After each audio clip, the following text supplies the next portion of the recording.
नमस्कार दोस्तों, प्रभुदेव क्लासेस में आप सभी का एक बार फिर से स्वागत है। दोस्तों 30-31 अगस्त को जो यूपी पुलिस का एग्जाम है दोस्तों, उसके लिए हम 35 नंबर का बनाए हैं प्रैक्टिस सेट दोस्तों हिंदी का। आप लोग देखिए पहला क्वेश्चन, निम्नलिखित तत्सम तद्भव शब्दों के युग में से कौन सा युग त्रुटिपूर्ण है। दोस्तों घृतपी, उष्ट्र ऊट, त्वरित तुरत, तिक्त तित्ता। क्या है दोस्तों इसमें, आप लोग बताइए।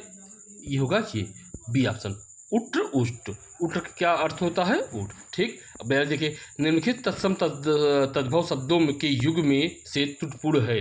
गोमय गोबर, क्षीर खीर, पर्यक पटरी, सपत्नी सौत। दोस्तों क्या होगा 42 में आपका होगा सी, पर्यक पटरी। ठीक, फिर देखिए, सीमा कुत्ते से डरती है, इस वाक्य में कौन सा कारक है। अपादान कारक, करण कारक, कर्म कारक, संबोधन कारक। क्या है दोस्तों 43 में क्या होगा, ये अपादान कारक है, ए ऑप्शन। ठीक, 44 देखिए, ए राकेश यहाँ आओ, इस वाक्य में कौन सा कारक है। अधिकरण कारक, संबोधन कारक, कर्ता कारक, करण कारक। क्या होगा दोस्तों 44 का बी होगा, ये संबोधन कारक है। ठीक, 45 देखिए दोस्तों, हनुमान का पर्यायवाची शब्द नहीं है। हनुमान का पर्यायवाची शब्द नहीं है। पवन सुत, विनायक, मारुति नंदन, इनमें से कोई नहीं। दोस्तों क्या नहीं है 45 में, क्या होगा बी, विनायक। विनायक जो है गणेश जी का पर्यायवाची है। ठीक, अगर देखिए पक्षी का पर्यायवाची शब्द है शार्दुल, उरद, वृंद, विहग। क्या है दोस्तों 46 में, क्या होगा 46 का सी होगा, विहग है। ठीक, अगला देखिए दोस्तों 47, तनय सुत आत्मज, विकल्पों में से सही पर्यायवाची शब्द चुनिए।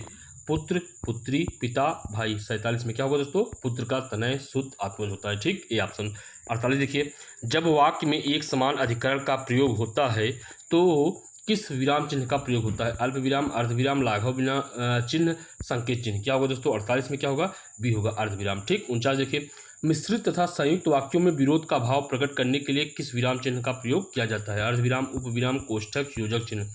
49 में क्या होगा दोस्तों, ये होगा अर्ध विराम। ठीक, 50 देखिए, दुष्कर में कौन सा उपसर्ग है। दुष्कर में कौन सा उपसर्ग है, दुस दुस दुस कौन सा है इसमें। 50 में क्या होगा दोस्तों बी, दुस। ठीक, 51 देखिए, निम्न में से किस उपसर्ग का अर्थ विशिष्ट या भिन्न है। विश, विक, विशिष्ट, वी।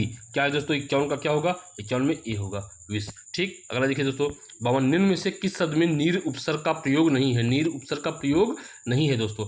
निर्जीव, निर्धन, निरोग, कोई नहीं। 52 में क्या होगा दोस्तों, कोई नहीं, सब में नी का प्रयोग हुआ है उपसर्ग का। ठीक, 53 देखिए, चौपाई में कौन सा उपसर्ग प्रयोग कोई नहीं, मतलब इसमें कोई नहीं है दोस्तों। चौपाई में कौन सा उपसर्ग प्रयोग किया गया है। हिंदी उपसर्ग, संस्कृत उपसर्ग, विदेशी उपसर्ग, कोई नहीं दोस्तों। क्या होगा 53 का आपको होगा हिंदी उपसर्ग, ए ऑप्शन। ठीक, 54 देखिए, निम्नलिखित में से कौन सा वाक्य शुद्ध है। तुम्हारे से कोई काम नहीं हो सकता, नेताजी की मृत्यु क्षोभजनक है, फलों का विक्रेता मुझे प्रतिदिन फल देता है, दिन भर वह कड़े परिश्रम करता है। 54 में क्या होगा दोस्तों, 54 में सी होगा, फलों का विक्रेता मुझे प्रतिदिन फल दे जाता है। ठीक, 55 देखिए, निम्नलिखित में से कौन सा वाक्य अशुद्ध है। अशुद्ध वाक्य देखना है दोस्तों, तुम्हारे माता पिता क्या काम करते हैं। उसने अपनी बात धीरे धीरे से बताई, गर्मियों की बात सुनाता हूँ, तुम तुम्हारे घर चले जाओ, तुम तुम्हारे घर चले जाओ। 55 में क्या होगा दोस्तों, 55 का डी होगा, तुम तुम्हारे घर चले जाओ, ये गलत है दोस्तों। ठीक, अगला देखिए 56, निम्नलिखित में से कौन सा वाक्य अशुद्ध है। प्रत्यक्ष को प्रमाण में आवश्यकता नहीं होती। प्रत्यक्ष के प्रमाण की आवश्यकता नहीं होती। प्रत्यक्ष को प्रमाण की आवश्यकता नहीं होती। प्रत्यक्ष को प्रमाण के साथ आवश्यकता नहीं होती। क्या है दोस्तों वाक्य कौन सा अशुद्ध है। 56 में आपका क्या होगा, 56 में आपका सी होगा, प्रत्यक्ष को प्रमाण की आवश्यकता नहीं होती। ठीक, ये वाक्य अशुद्ध है। अगला देखिए, बारहसिंहा। देखिए दोस्तों, बारहसिंहा शब्द में समास है, बहुव्रीहि समास, कर्मधारय, द्वंद्व, अव्ययी भाव। क्या होगा दोस्तों 57 का क्या होगा, 57 में आपका होगा ए, बहुव्रीहि समास। 58 देखिए, कर्मधारय समास का उदाहरण है गगनचुम्बी, पाठशाला, श्वेतपत्र, नीलकंठ। क्या है दोस्तों 58 का क्या होगा, सी होगा, श्वेत पत्र। 59 देखिए, परमानंद में समास है, द्वंद्व समास, कर्मधारय समास, अव्ययी भाव समास, बहुव्रीहि समास। क्या होगा दोस्तों 59 में बी होगा, कर्मधारय समास। 60 देखिए, निम्नलिखित में से कौन सा समास नहीं है। अव्ययी भाव समास, कर्म कारक समास, द्वंद्व समास, बहुव्रीहि समास। दोस्तों कर्म कारक नहीं है, कर्मधारय होता है, अर्थात बी ऑप्शन होगा। 61 देखिए, किस समास में दोनों पद प्रधान होते हैं। बहुव्रीहि, पुरुष, द्वंद्व, द्विगु। 61 में क्या होगा दोस्तों, 61 में द्वंद्व, सी ऑप्शन। ठीक, 62 देखिए, विभत्स रस का स्थायी भाव क्या है। क्रोध, उत्साह, शोक, इनमें से कोई नहीं। 62 में क्या होगा दोस्तों, इनमें से कोई नहीं। ठीक, 63 देखिए, अवसर का लाभ उठाना के लिए उपयुक्त है। बहती गंगा में हाथ धोना, आकाश पाताल कर एक करना, फूलों न समाना, अंगारों पर पैर रखना। 63 में क्या होगा दोस्तों, ये होगा बहती गंगा में हाथ धोना। ठीक, ये ऑप्शन होगा। 64 देखिए, बाधा डालना मुहावरे का अर्थ है। बाधा डालना मुहावरे का अर्थ पाला पड़ना, रोड़ा अटकाना, बरस पड़ना, दांतों में जीभ होना। दोस्तों क्या होगा 64 में? 64 का आप बताइए। 64 में आपका होगा बी, रोड़ा अटकाना। ठीक। 65 देखिए, अपना हाथ जगन्नाथ का अर्थ है मनमानी करना, अपना हाथ पूजनीय होता है, अपने आप से काम करना ही उपयुक्त होता है, अपने हाथ से दान करना। दोस्तों 65 में क्या होगा? सी होगा। 65 का सी, अपने हाथ आप से काम करना ही उपयुक्त होता है। 66 देखिए, मैं तुम सबको खूब समझाता हूँ, तुम सब एक जैसे हो के लिए उपयुक्त है। चोर चोर मौसेरे भाई, एक ही थैली के चट्टे बट्टे, केर बेर का संग, जैसे नागनाथ वैसे सांपनाथ। क्या होगा दोस्तों 66 में? 66 का बी होगा, एक ही थैली के चट्टे बट्टे।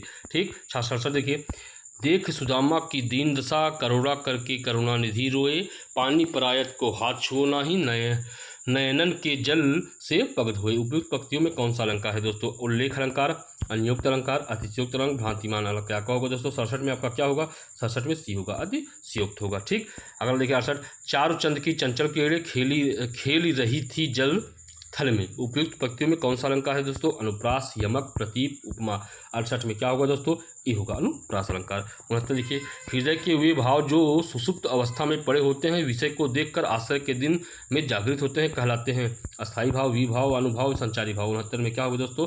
अस्थायी भाव, ये ऑप्शन। ठीक। 70 देखिए, कृत्रिम का विलोमार्थी शब्द है प्राकृतिक, स्वाभाविक, स्वनिर्मित, स्वचलित। क्या होगा दोस्तों 70 में? 70 में आपका होगा ए, प्राकृतिक। ठीक। उदात्त का विलोमार्थी शब्द है उद्धत, दानशील, अनुदात, क्षमावान। क्या होगा दोस्तों 71 में? अनुदात होगा, सी ऑप्शन। ठीक। 72 देखिए, निम्नलिखित विकल्पों में से कौन सा शब्द उदार का विलोम है? कठोर, निर्भय, अनुदार, अव्यय। 72 में क्या होगा दोस्तों?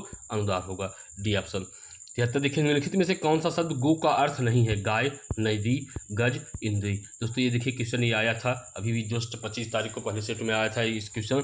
73 देखिए क्या है दोस्तों? इसमें गज होगा, डी ऑप्शन।